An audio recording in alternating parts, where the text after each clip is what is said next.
What's up guys, my name is Donovan Wagner and welcome back to another video. I know I suck at posting these more than like one a month at most.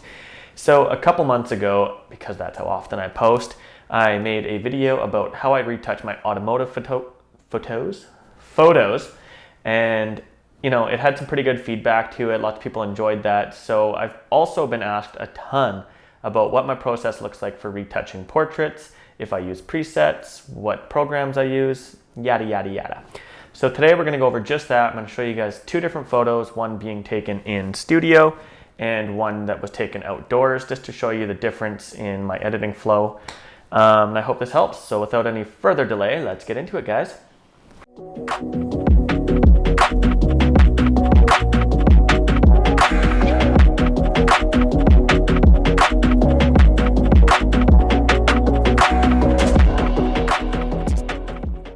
All right, so here we are guys. So as I said, we're gonna be editing two different styles of photos today, beginning with this one of Chanel that I took in studio here.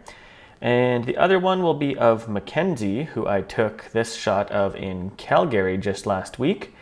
So obviously these are two very different styles of photos. One was shot, we'll see, at f1.4 up here in the corner, whereas the other one in studio was shot at f11. So although they were shot on the same camera with the same lens, very different looks, and that's why I'll be editing them very differently.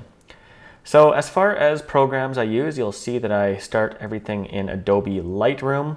I use Classic rather than CC, it's just more familiar to me. And then we'll be jumping over into Photoshop shortly. So presets, that's my number one question people ask. Do you use presets? And you betcha. So over here on the left-hand side, I will slide this bar open. I have these ones saved. These were made by Manny Ortiz. He's a wonderful photographer that I love to follow on YouTube.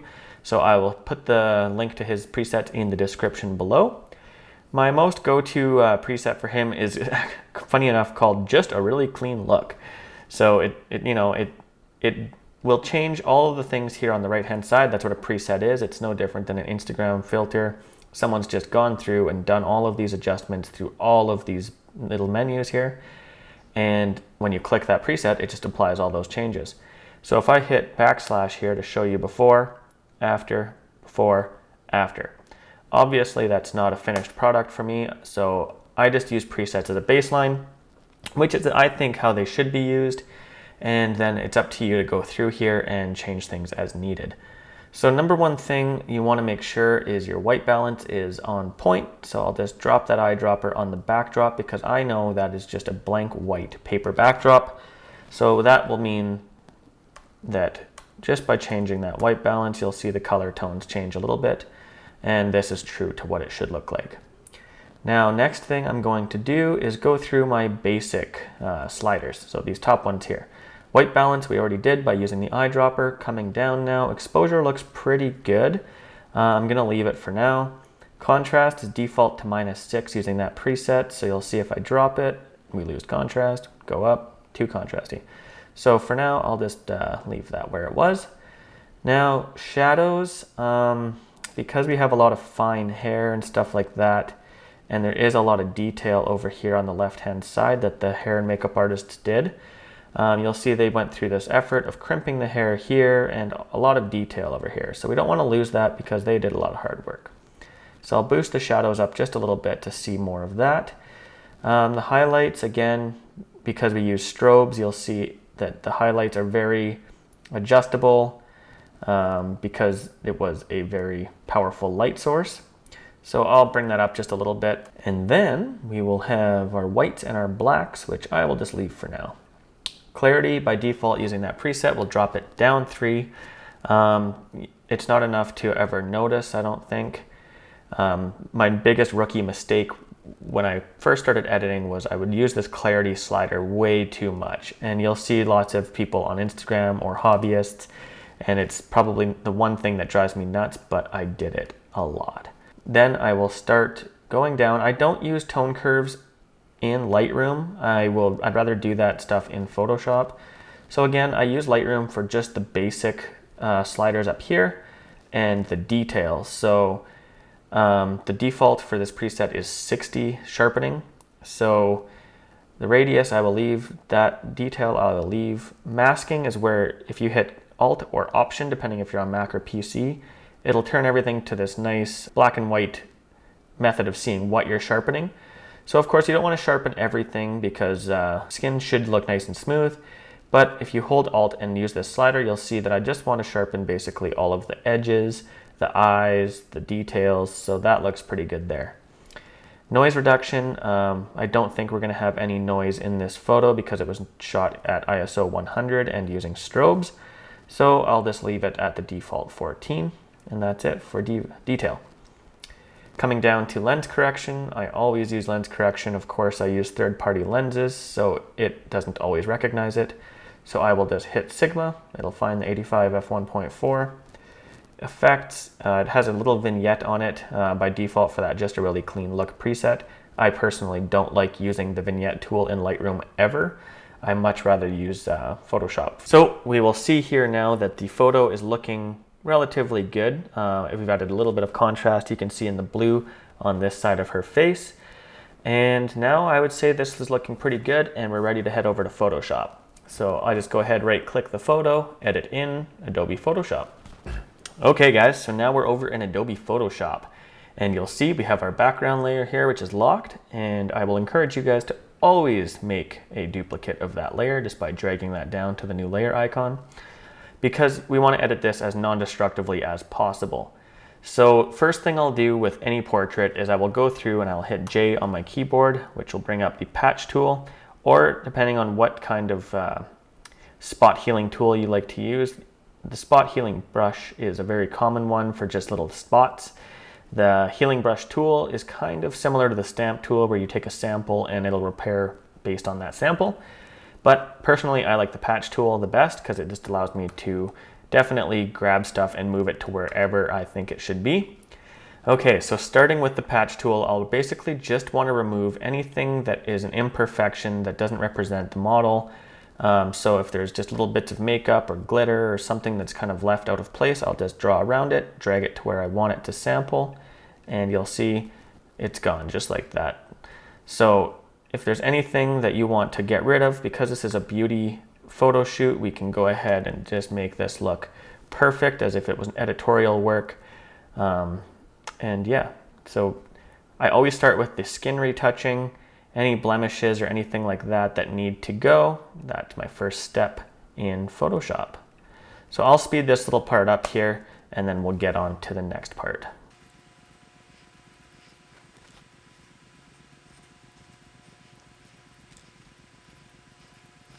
And I'll also encourage you guys to every once in a while zoom out and see the difference, because a lot of times when you're so far zoomed in, you'll notice that you possibly made a mistake and something will look weird once you zoom back out. So just always touch base, go back and forth, turning off these layers just to see what you've done and make sure you're happy with what you've done, and then continue on. So after I've done all of my skin fixing, I will go in and remove any flyaway hairs for the sake of keeping this video timely. I'm not going to do that, but normally I would use this spot healing brush tool. It's easy enough where you can adjust the size of your brush just by hitting these little brackets on your keyboard here, the bigger or smaller. And then all you'd have to do basically is just draw over that and it will remove it. So that's what I do for hair, because it's also a lot finer details. Also, if we go down here, you'll notice that it's a little bit much, just some sparkles or glitter that's kind of fallen into her hair. So that would be a good tool to do that, because it can also mimic hair patterns pretty nicely rather than you trying to move things around. So the spot healing brush tool is a close second to the patch tool for me, but patch tool will always be my primary fixing tool. So next, what I'll do typically is go in and I like to edit the eyes a little bit. So I'll hit L on my keyboard, bring up my Lasso Tool. If you're using a mouse, this can be a little bit frustrating. I like to use Wacom editing tablet because it gives me that fine precision, or if you're on a MacBook or any laptop, I guess, the trackpad allows you to really draw the way that you want to draw. If you are using a mouse, I would recommend using the pen tool because you just click and drag until you get the lines perfect. With the Lasso Tool, I'll draw all through the whites of the eyes here, and you hit Shift on your keyboard to add to your selection. So I'll let go of the keyboard, or let go of the mouse, sorry, and then I'll hit Shift. You'll see the plus icon go on and off there, and then you're good to select the next part of your selection. So I would go ahead and select all of the whites of the eyes, zoom out a little bit, go down to this little circle here, and hue saturation. So we want the whites of the eyes to look nice, clean white. Don't go all the way down to -100 because it'll start to look weird, like they're dead inside. So about -50 is perfect. The next thing you're going to want to do is I like to circle around the iris here. There is a brush in Lightroom, the iris tool, that will basically boost the saturation and clarity a little bit, bringing out the detail in the eyes. However, again, those brushes are pretty standard, and I much prefer to do it in Photoshop because I have more control over the look I'm trying to achieve. So again, I'll just draw around that, grab this same little circle, go over to curves, and I will brighten them up just a touch, but I'll also drop the blacks down to give more of that detail. So I'll just go to like 4 input here. So if you toggle that on and off, you'll just see the details in the eyes. Let me just scroll over here. You'll just see that it really adds some more punch to it without overdoing it. So if you drew around it with the Lasso Tool, or you selected it with the pen, you'll have a hard line on where you selected. So I recommend going Filter, Blur, and just adding a light Gaussian blur that's like 3 pixels, and that'll just smoothen that out a little bit. So once you've done your skin retouching and then you've brought up your eyes however you'd like, my next step I typically do is I will actually duplicate this background layer again, and then I'll hit O on my keyboard, and that'll bring up the dodging and burning tool. So dodging will lighten and burning will darken. So basically all we can do now is, again, changing the size of our brush using the brackets. We can go ahead and just accentuate where the light is. So right here on her cheek, you can see there's some nice highlights bouncing around here on her nose. And then also on her forehead, it's nice to kind of brighten up what's already being lit. And then again on the cheeks, you'll notice down here, you're going to want to add a little bit on the jawline there, and maybe a little bit down here. So I'll just keep this very brief for the sake of the video, but you can go in and you can get as crazy as you'd like with this. Once you're done your lightening, you can go on down to burn, and now you can go ahead and darken things that should be darkened. So you can already see the makeup here where they're contouring on the cheek. You can go ahead and darken that a little bit just to accentuate the look they were trying to achieve in the first place. And again, the eyebrows are another big one, and then the eye makeup usually above and a little bit below. So we'll go ahead and do that. And this is where you can get really carried away, I find, because it's easy to just keep brushing and brushing and brushing. So when you toggle this on and off, you'll see it's actually a crazy difference. Now, the reason I duplicated this layer to do my dodging and burning in the first place is because then we have the ability to go to opacity of that layer and just bring it down to about 40%, so that we can kind of just see it's a nice happy medium of what we were trying to do in the first place. And I'm going to say that's pretty good. So to recap a little bit, duplicate your background layer, go ahead and do all of your skin retouching, any blemishes or flyaway hairs, or if there's anything in the background. Then go ahead and do your eyes or your teeth, depending on what you're doing with the hue and saturation sliders and the curves. And then once you're done those 2 items, then you can go ahead and duplicate the background copy into another copy, do your dodging and burning, which is your lightening and darkening, and then adjust your opacity after you're done that, and then you should be good. So I'm going to go ahead and hit Command S to save this photo, Control S for all you PC users, and then we're going to wait for that, and it'll bring us back over in Lightroom. Okay, so once you've saved your photo in Photoshop, it'll come back over to Lightroom, and you'll see it is right beside your original file. It'll be saved as a TIFF format instead of the ARW RAW, and it's not a JPEG. So at any point, if you right-click this and say Edit in Photoshop, it'll open the same folder back up as the PSD that you were working on. Okay, so now that we've done all that retouching, There's always a couple things I'd like to do again in Lightroom after we've gone through and done our Photoshop editing. And the last thing I do typically is I will draw on a softened skin brush just to get a nice, not airbrushed, but a nice smooth texture to the skin. Lightroom in 2019 brought on this nice light softened skin brush because the previous one was too much. It just dropped the clarity right down and you really did lose all of the detail that the skin had. So this light one is actually a nice happy medium. And again, you don't have to use this. I've seen people do their high pass sharpening and skin retouching in Photoshop. If you are that good, then good on you. But for me, to keep my workflow nice and fast, this is the method I use. So you can hit O to toggle on and off your mask overlay. I like to keep the mask overlay on so I can see where I'm brushing, and then hit the brush tool when you're done. And you'll just see that if I hit before and after, it's a very subtle difference. So it does drop some clarity, but it's not enough to drastically notice right away, especially on Instagram or your most web browsers. So once you've done that, I would say that's looking pretty good. You could also drop another preset on it after you've done your Photoshop editing. I'm not going to do that, but there's definitely things you can do further from this point. So I would go ahead and export that, and I would call that finished. Okay, so that was the studio photo. There is a little bit more editing I find in studio work because of all the detail. You can see every single thing.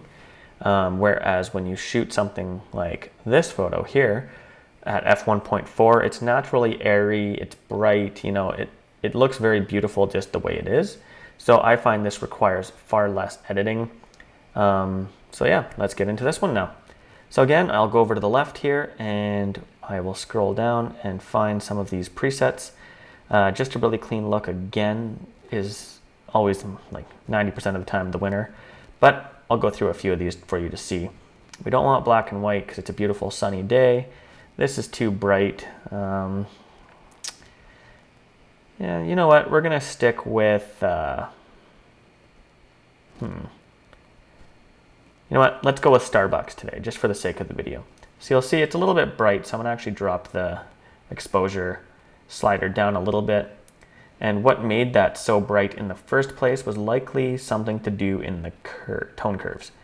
So he probably drew this up a little bit, and also bumping the blacks will also kind of lose contrast and boost the overall exposure.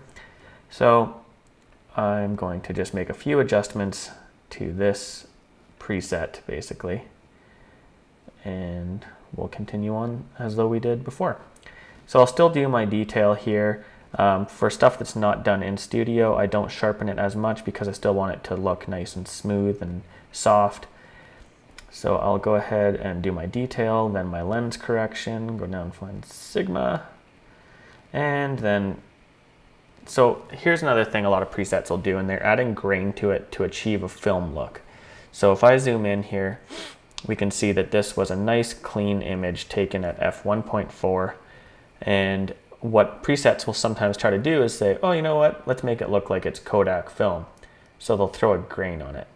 So when you do that, you see that now, I'll just do it more to exaggerate it, it looks like an old print basically from the olden days, the film days. Some people really like that look. Personally, I do not. I like a nice clean photo and just personal taste. So I'm gonna say that looks pretty good. Maybe I would just come in and crop it a little bit. And right click, we'll head over to Photoshop and do our skin retouching and eyes. Okay, so now we're over in Photoshop again. We're gonna duplicate our background layer the same as we did before. Zoom in, hit J. And because I used the spot healing brush last, it's gonna default go to that, but I'm gonna pick the patch tool again. And again, just do our simple little cleanups here.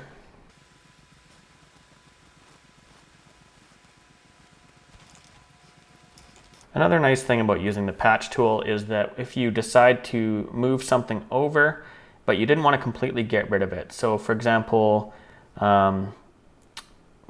let's say a good example would be wrinkles or laugh lines, anything like that. Of course, Mackenzie doesn't really have anything because she's so youthful. But for the exaggeration here, we're going to go ahead and click this line. If we drag it over and we get rid of it, that would look weird because naturally people need to have those. So if you hit Command or Control Shift F, you can drop the opacity down to whatever you want. So 20% would just get rid of that 20% and keep 80% of it. Or you can go to 50% and just slightly soften it a bit more. So that's a really good tool. I'm going to cancel that because we don't want to get rid of those. That's a really good tool for getting rid of bags under the eyes, anything that you know, your model wants, that feels either self-conscious about or wants to get rid of, but still keep them looking the way they are. Now, once we've done our skin retouching on this, I'm going to go ahead and we're going to do the eyes again. So using L for Lasso Tool, I'm just going to select the whites of the eyes again, just like we did in the previous photo of the whites of the eyes. Again, I'm just going to zoom through this one, do a little quicker, just for demonstration's sake. Hue saturation, drop the saturation roughly 50%, somewhere 40-50%. And then we're going to grab the blue eyes here, which are really going to pop with the color of her hair and the overall brightness of this photo. So once we've selected that, we'll go curves, and we're just going to boost it up a little bit more. They're already so bright, but we'll brighten them up a little bit and then drop the blacks just to keep the color nice and contrasty. And you'll see that there's that kind of a hard line around where I've selected and done that too. So we're going to Gaussian blur 3 pixels, and that'll just smoothen it out. Perfect. So now you can see the eyes really jump out at us in this photo. It's also easy to do, like, go overboard with this. So again, try to keep it to your taste, and whatever you think looks good, you can go ahead and probably drop it down to 68% exactly. Because oftentimes what we think looks good might not. So then, as I mentioned before, I never use a vignette in Lightroom, but I'd rather do it in Photoshop. So I'm going to show you how I do that. Sticking with the Lasso tool, I'm going to draw a very rough line around Mackenzie here. And then I'm going to hit Command Shift I, and that'll invert my selection. So now everything on the edges here will be selected. So I'm going to go ahead and grab curves again, and we're going to drop that down. So just make it kind of, I'll make it more dramatic here. So you'll see now we have that really hard line all the way around her. So filter, blur, Gaussian blur. And for this now, I'm going to do 300 pixel radius. So it really smooths that line out, because we do not want to see a hard line in your vignette. So if I go before and after, you'll see it draws your eyes right into the center at Mackenzie, who is the subject in this photo, making the background less powerful. Of course, you know, because it was so bright and sunny and snowy after a cold, frosty night, we might want to stick with the more high key background, but that's how I would do a vignette in Photoshop. So I'm going to go ahead and disable that layer. Another thing, because it's kind of a hazy, bright day, her hair really lost that deep red kind of nice color it's got. So I'm just going to select very roughly with the Lasso tool around her hair. And what we're going to do is actually go ahead, and now we've selected that, her whole head of hair, but her face is included in that. So we're going to hit Option or Alt to subtract our selection, and we're going to draw around her face because we don't want to make any adjustments to her skin tones, just the hair. So now I'm actually going to go into curves, and I'm going to bring up the brightness of her hair a little bit and drop the blacks, and that'll richen the color of it. But you see there's a hard line still, so we're going to go ahead and do our Gaussian blur trick. We don't have to go as crazy, so maybe 50 pixels will smoothen that line out. So there we go. So now you'll see that brightens the hair, just gives it more punch. And I'm going to say that looks pretty darn good. So I'm going to go ahead and hit Command or Control S and save that and head over to Lightroom again. Okay, so we've got our photo back over in Adobe Lightroom now. You'll see the one of two, and it's the TIFF version, meaning that's the one we worked on in Photoshop. So again, I will just go back in, use the soften skin brush, light, and just kind of draw around, making this nice and soft. And just to keep this video short, which it's already going really long, I'm sure. For the sake of showing you this, we might as well drop another preset, another just a clean look on top of our Starbucks that we used initially.